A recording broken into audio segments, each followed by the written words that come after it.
आज मेरी शादी सोनाली नाम की एक बहुत ही ज्यादा सुंदर लड़की से हुई थी। वह न सिर्फ सुंदर थी बल्कि जवान भी थी और मेरे दोस्त कहते थे कि अपने से छोटी उम्र की लड़की से शादी करने के बहुत ज्यादा फायदे होते हैं। मुझे खुशी हुई क्योंकि मेरी पत्नी सुंदर थी और मुझे हमेशा से ही सुंदर पत्नी चाहिए थी। जवान भी थी। मेरी माँ ने ही इसको मेरे लिए पसंद किया था। मेरी माँ भी जब रिश्ता देख रही थी तो यही कहती थी कि लड़की सेहत के हिसाब से अच्छी होनी चाहिए, ठीक होनी चाहिए, शरीर में जान होनी चाहिए, जवान होनी चाहिए। मुझे लगा कि शायद मेरी माँ यह सब इसलिए कहती है क्योंकि वह चाहती है कि जल्दी जल्दी उसको दादी बना दिया जाए और लड़की की सेहत ठीक होगी तो तभी वह बच्चा पैदा कर सकेगी। लेकिन मुझे नहीं पता था कि मेरी माँ का इस सब के पीछे मकसद क्या है। वह तो मुझे तब पता चला जब शादी को न जाने कितने दिन गुजर गए। पर जब मेरी पत्नी रात होते ही मेरे कमरे में आने के बजाय मेरी माँ के कमरे में चली जाती और मैं तो बाहर बैठा मुंह ही देखता रह जाता।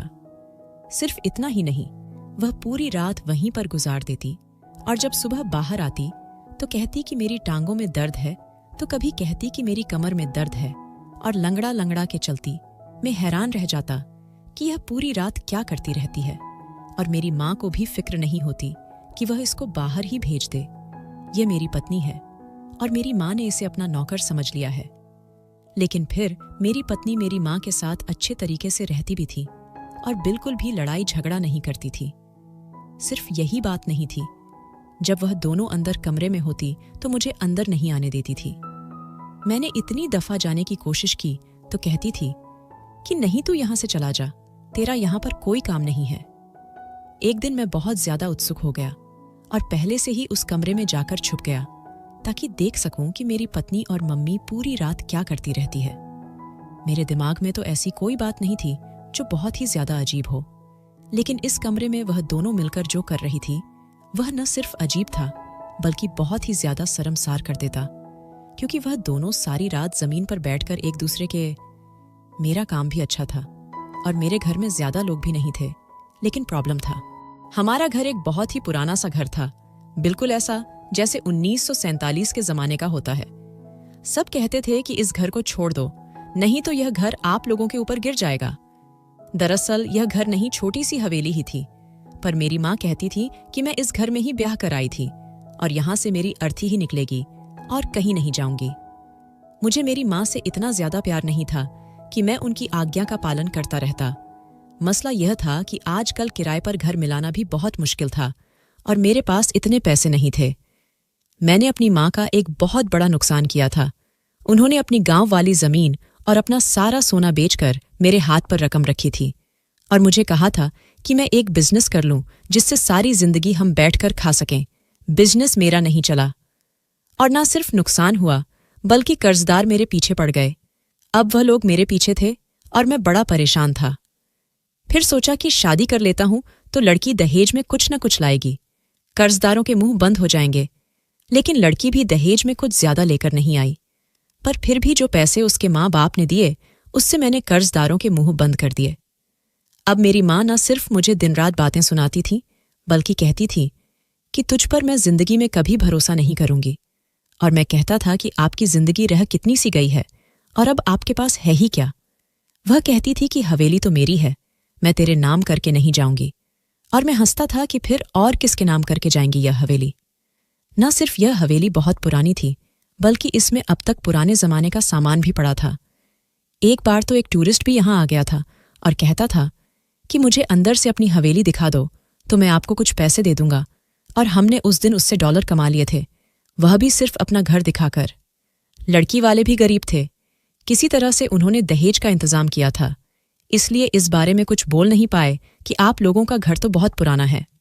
सोनाली अच्छी लड़की थी, वह मेरी जिंदगी में आ गई। पर हमारी शादी की रात हम दोनों ही बहुत थके हुए थे और वह मुझसे बातें करते हुए ही सो गई। मुझे उसकी यह हरकत भी अच्छी लगी और मैंने कहा कि सारी जिंदगी पड़ी है एक दूसरे के साथ समय बिताने के लिए, बेचारी थक गई होगी। सुबह वह अपने घर वालों के पास गई, यह भी हमारी रस्म थी। उसके बाद शाम को वापस आ गई तो शाम में ही मेरी माँ ने मेरी पत्नी को कहा कि तुम्हारी शादी ब्याह के फंक्शन में बहुत ज्यादा थक गई हूं, मेरी टांगों में बहुत दर्द है। रात को मेरे कमरे में आ जाना और आके मेरे पांव दबा देना। सोनाली को इस बात से कोई दिक्कत नहीं था। उसने कहा कि जी मम्मी जी, मैं आ जाऊंगी। लेकिन मैंने कहा कि आज की रात तो हमारी रात थी, अब तुम वहां जा रही हो। तो उसने कहा कि वह भी तो आप ही की मम्मी है, मेरी तो नहीं है, और अभी शुरू शुरू के दिन है। अगर मैं उनकी बात नहीं मानूंगी तो उनके दिल में मेरे लिए जहर पनपने लगेगा। आधे घंटे तक वापस आ जाऊंगी। मैंने कहा कि ठीक है, आधे घंटे तक तुम्हारी दूरी बर्दाश्त कर लूंगा। और दिल में भी यही सोचा था कि अच्छी बात है, मेरी पत्नी अगर मेरी माँ की सेवा करती है तो मुझे उसे रोकना नहीं चाहिए, नहीं तो घर का माहौल खराब होगा और परेशानी मुझे ही होगी। पर यह क्या कि मेरी पत्नी कमरे में गई और वापस आने का नाम ही नहीं ले रही थी। यहां तक कि 2 से 3 घंटे गुजर गए। मैं अपनी माँ के कमरे की तरफ गया। यह हवेली थी तो कमरे काफी दूर दूर बने हुए थे। मेरा कमरा एक कोने में था तो उनका दूसरे कोने में था। मैंने देखा कि अंदर से कोई आवाज ही नहीं आ रही थी। ऐसा लगता था कि वह दोनों सो गई थीं, इसलिए मैंने उनको जगाना जरूरी नहीं समझा। ऐसा लग रहा था कि उन्हें जगाऊंगा तो अजीब सा लगेगा। मैं वापस आकर अपने कमरे में सो गया। सुबह मेरी पत्नी जब कमरे से बाहर निकली तो उसकी तबीयत बहुत खराब लग रही थी। इससे पहले कि मैं उससे पूछता कि तुम रात को वापस क्यों नहीं आई, मेरी माँ ने कहा कि इसकी तबीयत अचानक से खराब हो गई थी तो यह मेरे कमरे में ही सो गई। मैंने कहा कि अगर तबीयत ज्यादा खराब थी तो मुझे बता देते, तो कहने लगी कि नहीं, इतनी भी खराब नहीं थी, और फिर मैं भी तो उसकी कुछ लगती हूं। मैंने उसकी नजर उतारी तो वह ठीक हो गई और बस उधर ही सो गई। मेरी पत्नी के चेहरे से लग रहा था कि जैसे बात कुछ और है। मैं सवाल उससे करता था, जवाब मेरी माँ देती थी। बाद में मैंने उससे पूछा भी तो उसकी जगह मेरी माँ जवाब देती थी। उसने कहा कि जैसा मम्मी जी कह रही हैं वैसा ही है, मेरी तबीयत खराब हो गई थी। यह दिन भी इसी तरह गुजर गया। फिर 1-2 दिन ऐसे थे कि जिसमें मैं अपनी बीवी के साथ समय गुजारना चाहता था, लेकिन मुझे भी समय नहीं मिल रहा था क्योंकि कर्जदार पहले ही मेरे सर पर थे। अगर मैं समय जाया करता तो फिर मैं बहुत बड़ी मुश्किल में फंस जाता। काम तो मुझे करना ही था। मेरी पत्नी और माँ अभी तक एक दूसरे के साथ ठीक जा रही थी। कोई अनबन, कोई लड़ाई झगड़ा, कोई बहस कुछ नहीं हुआ था। मैं चाहता था कि घर का माहौल ऐसा ही रहे। लेकिन रात हुई तो फिर मेरी माँ ने कहा कि सोनाली आकर जरा मेरे पांव दबा दे। मैंने कहा कि जल्दी वापस आना, आज तो आ ही जाना। उसने कहा कि आज तो मैं जल्दी आ जाऊंगी, पर आज भी वह वापस नहीं आई। मुझे गुस्सा आया और मैं अपनी माँ के कमरे की तरफ ही चल दिया। मैंने कहा कि मेरी माँ ने भी तो अपनी जिंदगी गुजारी है बाबूजी के साथ। उनकी जिंदगी बड़ी अच्छी गुजरी है। उनको यह नहीं पता कि 2 लोगों की शादी हो जाती है तो एक दूसरे के साथ समय भी बिताना होता है। कहाँ गई वह माँ जो बहू को पकड़कर खुद बेटे के कमरे में छोड़कर आती है कि बहू तुम मेरे बेटे को खुश रखना। यहां पर मेरी माँ मेरी पत्नी को अपने कमरे में बुला लेती है और उससे सेवा करवाना शुरू कर देती। मैंने अपनी माँ के कमरे के दरवाजे पर दस्तक दी, लेकिन अंदर से कोई आवाज ही नहीं आई। थोड़ी देर के बाद मैंने जोर जोर से दरवाजा पीटना शुरू कर दिया क्योंकि मुझे गुस्सा आ रहा था। तो मेरी माँ ने कहा कि सो गई है तेरी पत्नी, तू भी जाकर सो जा बेशर्म कहीं का। मैं यह सुनकर हैरान रह गया कि इसमें मेरी क्या गलती थी। मेरी पत्नी है, अगर मैं उसे अपने कमरे में बुलाने के लिए आया तो क्या गलती कर दी मैंने। अगर किसी दिन मेरी पत्नी मेरी माँ के कमरे में नहीं भी जाती तो उसे दिन उसकी तबीयत खराब हो जाती। उसकी टांगों में बहुत ज्यादा दर्द रहता था, कमर में दर्द रहता था। एक दिन तो मैंने देखा कि उसके हाथों में भी दर्द था। मैंने कहा कि तुम क्या अपने घर से बीमारी लेके आई थी? तो कहने लगी कि क्या मतलब है आपका, आपको मैं बीमार लगती हूं? मैंने कहा कि बीमार नहीं लगती तो और क्या लगती हो। जब भी मैं तुमसे कोई प्यार की बात करने की कोशिश करता हूं तो तुम कहती हो मेरी तबीयत खराब है, मेरी कमर में दर्द है। पूरा दिन क्या करती रहती हो? हमारे घर में न तो कोई बच्चे हैं न ही ज्यादा लोग हैं। घर को एक बार साफ करो तो 4-5 दिन साफ रहता है। 3 लोगों का खाना पकाना कौन सा मुश्किल है? अगर तुम कहती हो तो खाना भी मैं बाहर से ले आऊंगा, लेकिन तुम्हें भगवान का वास्ता है कि मेरे पास आ जाए करो। अब क्या मुझे अपनी ही पत्नी के सामने हाथ जोड़ने पड़ेंगे? मेरी पत्नी इस बात पर बड़ी परेशान लग रही थी। मुझे उसकी आंखों में अजीब सा दुख और परेशानी नजर आ रही थी, जैसे वह खुद बहुत मजबूर है। मैंने कहा कि क्या बात है? तो कहने लगी कि कुछ नहीं। मैंने अपनी पत्नी के सामने अर्जी लिखकर डाली थी, लेकिन मेरी सुनवाई नहीं हुई। उसने मेरी बात नहीं मानी। एक दिन मैंने उसे कहा कि माँ तुम्हें बुलाती रहे, तुम कह दो कि मेरी तबीयत खराब है। तो उसने कहा कि नहीं, मैं ऐसा नहीं कह सकती हूं, नहीं तो उनको बुरा लगेगा। मैंने कहा, हे भगवान, पहली बहू हो, जो अपनी सासों माँ के लिए इतना परेशान हो रही है। लड़कियां तो शादी के पहले महीने में ही अपना असली रंग दिखा देती हैं। तुम भी बुरी बहू बन जाओ। तो उसने कहा कि आप कैसी बातें कर रहे हैं, मुझे इस घर में आपकी माँ के साथ ही रहना है। आप तो सुबह जाते हैं, रात को आते हैं, पूरा दिन तो मुझे उनके साथ रहना होता है। अगर मैं उनके साथ अच्छे तरीके से नहीं रहूंगी तो मेरे लिए मुश्किल होगी। बस मुझे करने दो जो मैं कर रही हूं। जब मैं अपनी पत्नी का इंतजार में रातों को जाग रहा था तो मुझे कहीं से पत्थर तोड़ने की आवाज आती थी। एक दिन मैंने बाहर निकला तो पड़ोस वाले घर बना रहे थे। मैंने कहा कि मेरे लिए यही रह गया है कि बस मैं रात को पत्थर तोड़ने की आवाज ही सुनता रहूं और अपनी पत्नी का इंतजार करता रहूं। मुझे रोज पत्थरों की आवाज आती थी। अब तो मैंने सोचा था कि मैं उन लोगों से कहूंगा कि आप लोग रात के समय काम क्यों करते हो, दिहाड़ी पर काम क्यों नहीं करते। अजीब लोग थे आजकल के घर बनाने की इतनी जल्दी थी कि दिन को भी काम करते और रात को भी मजदूरों से काम करवाते। इतनी भी किसी को जल्दी होती है क्या? सोचा तो मैं भी यही था कि मेरा बिजनेस चल जाएगा तो मैं इस हवेली को तोड़कर यहां पर अच्छा सा घर बनवाऊंगा। अब तो हमारी पूरी गली में ही नए नए घर बन गए थे। बीच में हमारा घर ही अजीब सा और खौफनाक सा लगता था। ऐसा लगता था कि भूत बंगला है। अब मेरे पास एक ही चारा था कि मैं अपनी माँ से बात करता हूँ। मैंने उनसे बात की। मैंने कहा कि मम्मी, ये सोनाली को रात को क्यों अपने कमरे में बुला लेती हो? मेरी माँ तो पहली बात पर ही ऐसे गुस्से हो गई कि जैसे मैं यही बात बार बार कर रहा हूँ। कहने लगी कि बूढ़ी औरत हूँ, मेरी टांगे जवाब दे रही है तो तेरा इस दुनिया में था नहीं। लोगों के घरों में काम कर कर के मैंने तुझे पाला, जमीन खरीदी, जेवर बनाया, वह सब भी तूने लूटा दिया। अब अगर मैं तेरी बीवी से अपने पैर दबवा लेती हूं तो इसमें भी तुझे आपत्ति है। इतना दर्द होता है मुझे कि नींद नहीं आती। पैर दबाती है तो नींद आ जाती है, फिर उसको नींद आ जाती तो वह भी वहीं पर सो जाती है। जा जाकर अपनी पत्नी से बात कर, मेरा दिमाग न खराब कर। मैं तो शादी करके फंस गया था, न इधर का रहा न उधर का रहा। दोनों औरतों के बीच में मेरा सैंडविच बन गया था। मैंने अब भगवान की ओर देखा और कहा कि तू ही मेरी मदद कर। शाम हुई तो मेरी पत्नी को चक्कर आ गए और वह बेहोश हो गई। मेरी माँ कहने लगी कि लगता है कोई खुशखबरी है, और मैं दिल में सोचने लगा कि खुशखबरी क्या हवा में आएगी, कोई खुशखबरी नहीं है। वैसे ही तबीयत खराब हो गई होगी। मैं अपनी पत्नी को डॉक्टर के पास ले जाना चाहता था, लेकिन मेरी माँ कह रही थी कि डॉक्टर के पास ले जाने की जरूरत नहीं है, अभी ठीक हो जाएगी। उसने मेरी पत्नी के चेहरे पर पानी के छींटे मारे, उसे लाल मिर्च भी सूंघाई, पुदीने के पत्ते भी सूंघाई, लेकिन वह उठ ही नहीं रही थी। ज्यादा ही बीमार हो गई थी शायद। अब मैंने कहा कि फिर इसको कुछ हो गया तो मेरी पत्नी मेरी जिम्मेदारी है। मैं उसे डॉक्टर के पास ले गया। हमारे मोहल्ले में करीब एक लेडी डॉक्टर बैठती थी। वहां जाकर मेरी पत्नी को होश आ गया तो मैंने कहा कि चेकअप करवा लेते हैं। अब आए हैं तो पता चले कि यह सब हुआ क्यों था। पर वह कहने लगी कि नहीं नहीं, मैं नहीं जाऊंगी। डॉक्टर ने उसका चेकअप किया और जब वह बाहर आई तो डॉक्टर ने मुझे अजीब सी नज़र से देखा। कहने लगी कि आज कल के मर्दों का तो कोई हल नहीं है। मैंने कहा कि क्यों डॉक्टर, क्या हुआ? तो कहने लगी कि तुम्हें पता होना चाहिए कि क्या हुआ है। अरे अपनी शक्ल तो तुम्हारी ऐसी है, पत्नी तुम्हें भगवान ने सुंदर दे दी, इसका मतलब यह है कि जान ले लोगे लड़की की। मैं हैरान रह गया। मैंने कहा कि लेकिन मैंने किया क्या है? तो डॉक्टर ने कहा कि यह तो तुम दोनों पति पत्नी का आपसी मामला है।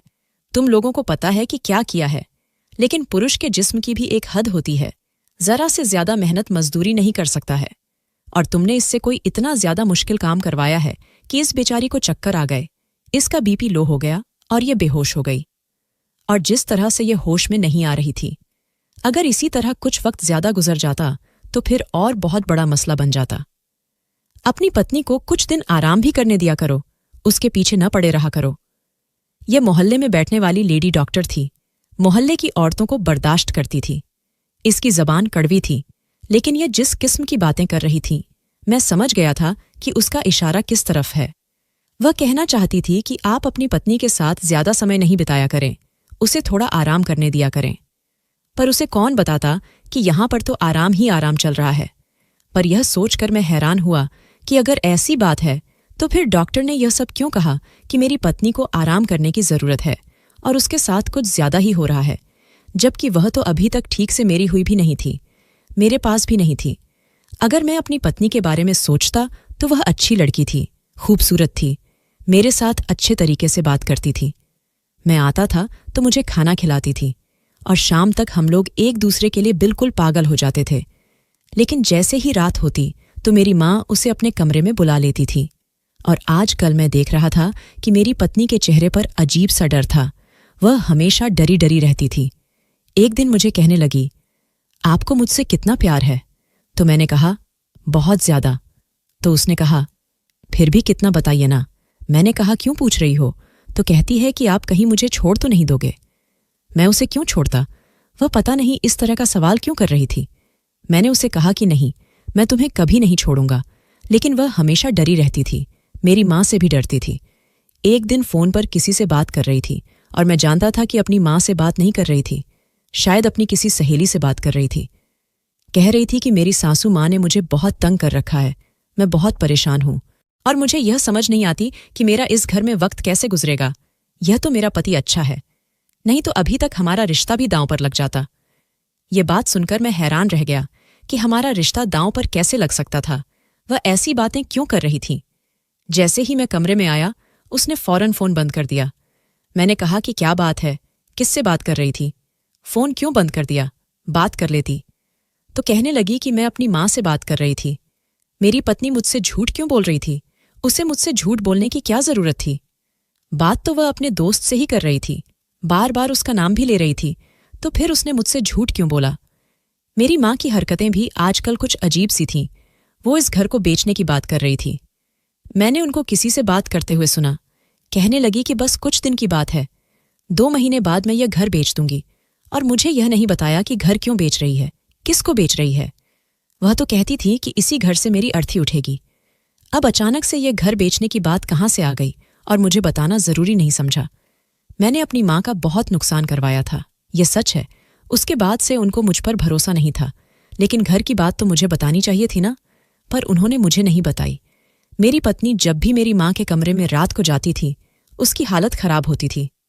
अब तो मैं उसे देखकर हैरान होने लगा कि जब वह आई थी तो कितनी ज्यादा सुंदर थी, लेकिन अब उसके गाल पिचक गए थे, उसका वजन कम हो गया था, उसके हाथ सख्त हो गए थे और बहुत ज्यादा बीमार रहती थी।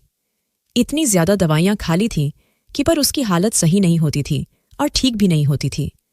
उसकी टांगों में दर्द होता तो कभी कमर में। मैं जब भी अपनी माँ के कमरे में जाने की कोशिश करता, वह मुझे अंदर नहीं आने देती। एक दिन तो ऐसा हुआ कि मेरी पत्नी उनके कमरे में ही थी, लेकिन शायद वह दरवाज़ा अंदर से बंद करना भूल गई थी।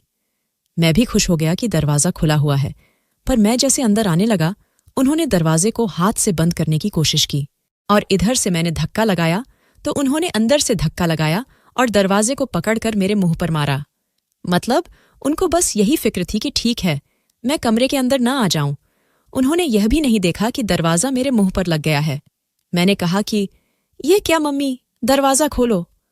वह मुझे कहने लगी कि तेरा यहाँ कोई काम नहीं है तो चला जा यहाँ से। मैंने कहा कि मेरी पत्नी अंदर है, बाहर भेजो तो मैं चला जाऊंगा, वरना मुझे कोई शौक नहीं आपके कमरे में आने का। मेरे मुंह पर चोट लगी थी तो मुझे भी गुस्सा आ गया था, पर मेरी माँ ने कहा कि तेरी बीवी बाहर नहीं आएगी, तू जाकर सो जा अब। उन्होंने रोज का यही धंधा बना ली थी। वह मेरी पत्नी को कमरे के अंदर बंद करके ही बैठ जाती थी। मैंने अपनी पत्नी से बार बार पूछा कि क्या बात है, मुझे बता दो। वह बहुत डरी हुई रहती थी, लेकिन वह मुझे बात नहीं बता रही थी। अब मेरे पास और कोई रास्ता नहीं था। एक तरफ मेरी पत्नी मुझसे झूठ बोल रही थी, दूसरी तरफ मेरी माँ मुझसे झूठ बोल रही थी, क्योंकि जब मैंने पूछा कि क्या आप यह हवेली बेचना चाहती हो, तो उन्होंने कहा कि नहीं, तुझे किसने कहा, मैं तो नहीं बेचना चाहती। जबकि मैंने अपने कानों से सुना था कि वो सहेली को बेचने की बातें कर रही थी। इन दोनों औरतों ने मिलकर मुझे पागल बनाया हुआ था। अब मुझे कुछ और ही सोचना था। जो कुछ भी हो रहा था वह इस कमरे के अंदर हो रहा था और जिसमें मुझे जाने भी नहीं देते थे। तो मुझे ही किसी तरह वहां जाना था और पता करना था कि उस कमरे के अंदर क्या हो रहा है, और यह मैं तभी कर सकता था जब मैं खुद उस कमरे के अंदर जा सकता था और मेरी माँ मुझे जाने नहीं देती थी। तो मेरे दिमाग में एक खुराफाती प्लान आ गया। एक दिन मैंने सुबह ही अपनी पत्नी और माँ से कहना शुरू कर दिया कि आज मैं शहर से बाहर जा रहा हूँ। मेरी माँ को हमेशा ही मुझ पर गुस्सा आता रहता था। इस बार भी कहने लगी कि फिर किसी के पैसे लेकर जा रहा है। मैंने कहा कि माँ, काम से जा रहा हूँ, बहुत ज़रूरी काम है। उसने कहा कि हाँ, जा, चला जा। मैंने कहा कि आज मेरी पत्नी को अपने कमरे में मत बुलाना, बेचारी थक गई है, उसे आराम करने देना। उसने कहा कि हाँ ठीक है, नहीं बुलाऊंगी तेरी लाडो पत्नी को, तूने तो उसे लाड करके बिगाड़ दिया है। लेकिन याद रखना कि जब औरत इतनी बिगड़ जाए तो फिर ठीक नहीं होती। जो मैं तेरी पत्नी के साथ कर रही थी न ठीक थी, न तेरी अगर कोई मेरी पत्नी की हालत देखता तो वह फौरन ये बात कह सकता था कि इस लड़की के साथ जरूर कुछ बुरा हो रहा है। सिर्फ पैर दबाने की वजह से किसी के साथ इतना बुरा नहीं हो सकता था। हमारी शादी को इतना वक्त नहीं हुआ था जितने किलो वजन उसका कम हो गया था। बात कुछ और ही थी जो मेरी माँ छुपा रही थी। मेरे प्लान में सिर्फ यह नहीं था कि मैं झूठ बोलता कि मैं दूसरे शहर जा रहा हूं, रात वहां पर गुजारूंगा और खुद कमरे में छुप जाता, बल्कि मैंने अपनी मौसी को भी फोन कर दिया और कहा कि आप आज हमारे घर आ जाना, आपकी दावत है। लेकिन यह बात मेरी माँ से न कहना कि मैंने आपको फोन किया था, तो वह कहने लगी कि इस तरह तो तेरी माँ मेरे गले पड़ जाएगी। लेकिन मैंने कहा कि मौसी, मुझे बड़ा जरूरी काम है, आप मेरी मदद करो तो फिर मैं भी आपको कुछ न कुछ लेकर दूंगा। मेरी मौसी बड़ी लालची औरत थी। उसने कहा कि ठीक है और वह घर आ गई। जैसे ही वह घर आई, मैं तो पहले से ही घर के अंदर छुपा हुआ था। मेरी पत्नी और माँ उसकी सेवा में लग गई, उसके लिए खाना बनाने में लग गई और मैं जाकर अपनी माँ के कमरे में छुप गया। मैंने अपनी माँ के कमरे में पहले भी आ चुका था, लेकिन आखिरी दफा कब आया था मुझे याद नहीं था। और कहते हैं कि जब यहाँ पर राजा महाराजा रहते थे तो यह उनकी खिदमतगाह थी, जहाँ वह अपनी रानियों के साथ रहते थे। इस घर की दीवारों के रंग कब से खराब हो चुके थे। एक बार हमने ठीक करवाए थे, पर फिर खराब हो गए। इसीलिए दीवारों पर बड़े बड़े पर्दे लगाए गए थे। मुझे नहीं पता था कि मेरी माँ जल्दी कमरे में आ जाएगी, लेकिन शायद वह कमरे से कोई चीज़ उठाने के लिए आई और मुझे फौरन से छुपना पड़ा। तो मैं एक पर्दे के पीछे छुप गया। मुझे पता था कि यह जगह छुपने के लिए अच्छी नहीं है, शायद मुझे इससे ज्यादा अच्छी जगह पर छुपना चाहिए था। लेकिन मैं और क्या करता, मेरे पास और कोई रास्ता नहीं था। मेरी माँ ने पूरी जिंदगी इस कमरे में गुजारी थी। उसे बेवकूफ बनाना इतना आसान नहीं था। बस मैं ऐसी जगह पर छुप गया और भगवान से प्रार्थना करने लगा कि मेरी माँ पहले ही मुझ पर विश्वास नहीं करती थी, इसके बाद थी वह मुझ पर बिल्कुल भी विश्वास नहीं करती और शायद मुझे घर से भी निकाल देती। मैं यहीं पर छुपा रहा। जैसे ही शाम हुई, मेरी माँ कमरे में आई और फोन पर किसी से बात करने लगी। कहने लगी कि मुझे 9 लखा हार चाहिए, हाँ वह भी अपनी बहू के लिए, उसका नाम भी लिखा हो, उसके पीछे शगुन के सिक्के भी चाहिए। मैं हैरान रह गया कि मेरी माँ मेरी पत्नी के लिए 9 लखा हार बनवा रही है। उसे हार का नाम 9 लखा था, लेकिन वह 9 लाख में नहीं बनता था, इससे भी ज्यादा महंगा था। मेरी माँ तो मेरी पत्नी को अच्छा नहीं समझती थी, फिर उसके लिए इतना बड़ा महंगा सोने का हार क्यों बनवा रही थी और ऑन ऑर्डर दे रही थी। थोड़ी देर बाद ही उसने किसी और से भी फोन पर बात करनी शुरू कर दी। कहने लगी कि बड़ा वाला फ्रिज चाहिए, वही फ्रिज जिसके 2 दरवाजे होते हैं, यानी कि डबल डोर फ्रिज की बात करी थी। डबल डोर फ्रिज कौन सा सस्ता था, बहुत ज्यादा महंगा था। मेरी माँ क्यों इतनी महंगी चीजों के ऑन ऑर्डर दे रही थी, जबकि हमारे पास तो कुछ भी नहीं था। कहीं इस घर को बेचकर सामान तो नहीं लेना चाहती थी, लेकिन घर को बेचकर सामान लेती तो फिर सामान कहाँ रखती। मेरी माँ मुझे इतनी बेवकूफ नहीं लगती थी। थोड़ी देर के बाद मेरी पत्नी भी कमरे में आ गई। उसने कहा कि वैसे तो यह काम रात को करते हैं, लेकिन अब तेरा पति तो घर पर है नहीं, तो अब क्या रात क्या शाम चल शुरू करते हैं। वैसे भी आज आखिरी दिन है, तूने बहुत ज्यादा मेहनत की है, इसीलिए मैं तुझे बहुत बड़ा इनाम दूंगी। मैंने अभी तेरे इनाम का ऑन ऑर्डर भी दे दिया है। पता नहीं किस बारे में बात करी थी। मेरी पत्नी ने कौन सी मेहनत की थी जिसका इनाम मेरी माँ उसको दे रही थी। वह कहने लगी कि माँ जी, मेहनत तो मैंने वाकई बहुत की है और इनाम भी आप मुझे दे रही हैं, लेकिन मेरी हालत तो देखें, कैसी हालत हो गई है मेरी।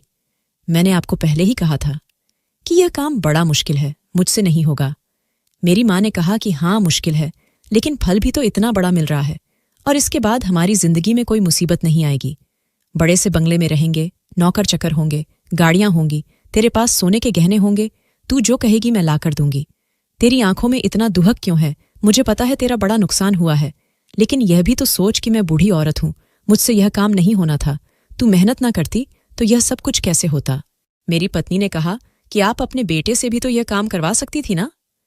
तो मेरी माँ और कहने लगी कि नहीं, मुझे उस पर बिल्कुल भरोसा नहीं है, उसकी जुबान बहुत ढीली है, वह तो इस बात को राज नहीं रख पाता और सब कुछ बर्बाद हो जाता। लेकिन आज हम लोगों की मेहनत का आखिरी दिन है, बस जल्दी जल्दी आ जा। पता नहीं ये कौन सी बातें हो रही थीं और मेरी माँ को किस बात की जल्दी थी जो मेरी पत्नी को बुला रही थी।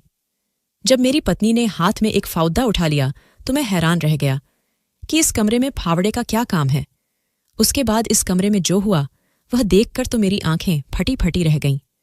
मेरी माँ ने दीवार से वह बड़ा सा पर्दा हटाया तो सामने तो एक सुरंग थी और ऐसा लगता था कि यह सुरंग किसी ने खुद खोदी थी। और सिर्फ इतना ही नहीं, वहां पर कुछ और भी था। मेरी तो सांस रुकने लगी थी। इस दीवार के नीचे एक सुरंग जा रही थी और उसके अंदर एक बहुत बड़ा संदूक नजर आ रहा था जो पत्थर के अंदर फंसा हुआ था, जिसको निकालना बहुत मेहनत का काम था। मेरी शादी को आज 3 महीने हो गए थे और 3 महीने से मेरी पत्नी यही मेहनत का काम कर रही थी और मेरी माँ उससे यह सब कुछ करवा रही थी। यह हवेली बहुत पुरानी थी और शायद मेरी माँ को पता था कि इस हवेली में सोने के गहनों से भरा एक संदूक है। जब हम यहाँ आए थे तो हमने भी यह कहानी सुनी थी, लेकिन इस कहानी को नज़रअंदाज कर दिया था कि ऐसी कहानियां तो ऐसे घरों के बारे में बनती हैं। लेकिन मुझे नहीं पता था कि मेरी माँ वाकई संदूक तक पहुंच जाएगी और उसने इस संदूक को निकालने का काम मेरी पत्नी से करवाया था। तभी तो मेहनत मजदूरी कर करके उसकी यह हालत हो गई थी। अब मैं सामने आ गया तो वह दोनों हैरान रह गईं। मैंने कहा कि मुझे सब कुछ पता चल गया है। उन्होंने कहा, पता चल गया तो अपनी जुबान बंद रखना क्यों कि हमसे संदूक तक पहुंच गए हैं और इसके अंदर बहुत सारे गहने हैं। अगर तूने यह बात किसी को बताई तो बहुत बुरा होगा, हमारे घर पर हमला भी हो सकता है। मैंने अपनी पत्नी के हाथ से फावड़ा ले लिया और कहा, मैं निकालता हूं संदूक को। आपको यह बात मुझे बतानी चाहिए थी, मेरी पत्नी से मेहनत क्यों करवाई? तो मेरी माँ ने कहा, अगर तुझे बताती तो तू यह बात किसी और को बता देता। इसीलिए तेरी पत्नी से मेहनत करवाई, क्योंकि मैं तो नहीं कर सकती थी। मैंने कहा, इतना भी आपको भरोसा नहीं था मुझ पर? माँ, क्या बात करती हो? वह कहने लगी कि मुझे अब भी तुझ पर भरोसा नहीं, तो चला जा यहां से, तेरा इसमें कोई हिस्सा नहीं है। मैंने कहा, मैं नहीं जाऊंगा, मेरा इसमें हिस्सा है। मैं जिद करने लगा तो मेरी माँ भी मजबूर हो गई और मेरी मदद लेने के लिए तैयार हो गई। मैंने फवड़ा मारा। वाकई यह काम बहुत मेहनत का था। अब समझ आया कि मेरी पत्नी का इतना वजन इतनी जल्दी क्यों कम हुआ था। उस संदूक को बाहर तो निकाल लिया था, लेकिन अब यह नहीं पता था कि इसके अंदर वाकई सोना था या नहीं। पर वह संदूक बहुत ज्यादा भारी था। हम तीनों को उसे उठाना पड़ा और जब संदूक को खोला तो हैरान रह गए। उसमें तांबे और लोहे के बर्तन थे और उन बर्तनों के अंदर पुराने जमाने के कुछ गहने और थोड़े से सोने के सिक्के थे। इतने पैसे नहीं बनते थे इन चीजों के जितने मेरी मां ने समझ रखे थे कि वह यह घर भी बेच रही थी और लाखों के गहने बनवा रही थी। मेरी पत्नी ने तो रोना शुरू कर दिया। उसने कहा, मेरी इतनी सारी मेहनत बेकार हो गई। यह तो इतने ज्यादा नहीं है, इन बर्तनों का क्या?